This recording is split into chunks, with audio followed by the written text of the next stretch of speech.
Hey everyone, RogueGold here, and today we have some things to talk about regarding the Division 2's upcoming DLC, because with some new information I've found online, specifically key new job listings for the project at different development studios, I want to break down why that is significant, as well as fully explain what the behind-the-scenes development of the game is looking like right now, at least from what we know. As there's been some considerable shifts from how the landscape was looking, say, a year ago back during Year 4 content, and I find that to be pretty notable as we head towards this new DLC package, so hopefully that sounds good. If you enjoy the video and find it informative, consider clicking that subscribe button, and before you know it, your inbox will be filled with more intensive Division 2 videos like these. But without further ado, let's get into this. The first thing I want to mention is the DLC in question. For anyone out of the loop, the Division 2 is receiving a new DLC content package at the end of this current year of content. We're heading back to Brooklyn, the first ever place we explored in the Division world back in the original game, but this time with all new open world zones, main missions, and more awaiting us.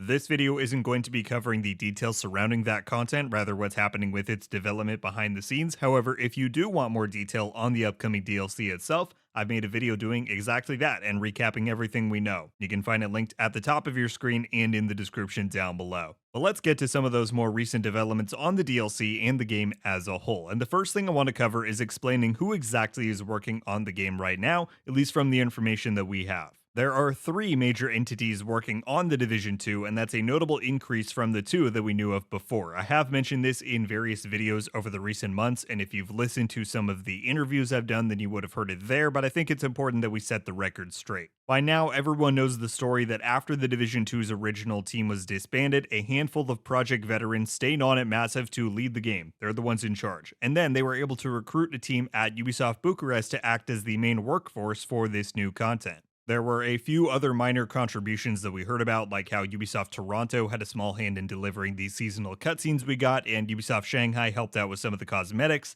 But Massive and Bucharest's partnership is what delivered us the Year 4 and 5 content that we've gotten thus far. Well, that has since changed. It's hard to know exactly when this went into effect, but the Division 2, at least for a little while now, has received a new development team. Now, it's impossible to quote exact numbers. We don't even know that information for Massive or Bucharest, and we don't know how this compares to the pre-existing workforce that the team had at Bucharest, but it must be sizable enough because we learned a little while back that the upcoming incursion content that we're getting in just a few weeks here with Year 5 Season 2, that was done entirely by a new team at Ubisoft Shanghai, who I mentioned a moment ago was previously just helping out with cosmetics. And so based off of that, they've already been on the team for, I would say, most of, if not all of 2023, given how long we know content like this is in production for. And so that is very notable, especially for the production of the upcoming DLC, as we'll talk about momentarily. So with that context in mind, let's now shift over to those new job hires I mentioned at the start. At Bucharest, they're currently hiring for a render programmer, which I won't pretend to fully know what a person in that role does, but judging by the job description, it sounds like you are responsible for the render processes of different assets,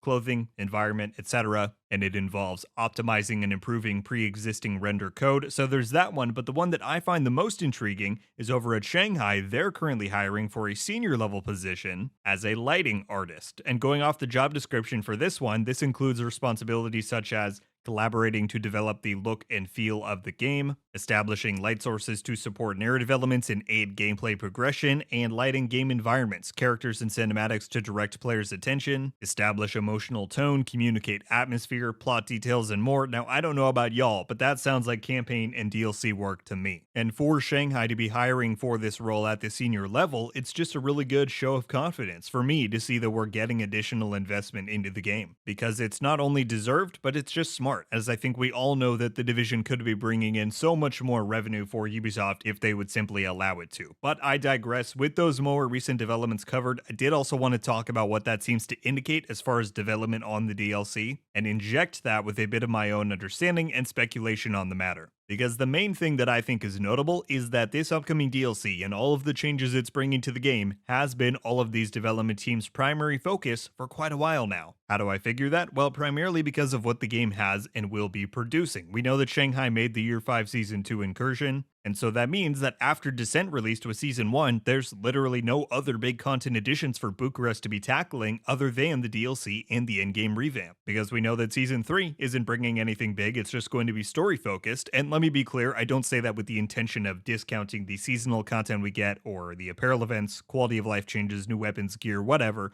All of that takes effort and work, and I don't mean to ignore that. However, I think it's fair to say that stuff like Countdown, Descent, this new incursion, the DLC, those kinds of content additions take the largest amount of resources and collaboration to create. And so for Bucharest, the DLC in Season 4's endgame redesign has been that big next collaborative effort for a few months now. And for Shanghai, once the incursion releases, it'll be the same for them. Which I'm hoping means that these teams will get ample amounts of time to create these new things, do them right, and deliver quality experiences upon launch. If I had to guess, and I want to stress that this is purely a guess based off of what we know as well as these job listings, I would guess that Shanghai is likely primarily in charge of creating the new open world zones we're getting in Brooklyn, maybe even the main missions as well, while Bucharest is likely primarily handling the back end of things, the changes to the game's core, the endgame redesign, all of that. And that doesn't mean that there's zero crossover, I'm sure it's a big collaborative effort. But I say that mainly because at this point, the team at Bucharest has been on the game for a longer amount of time. They know the game's code better than anyone else currently on it at this point, and we've seen them actively working to understand and modify it with all of the changes and the struggles to make those changes that we've seen across Year 4 and 5.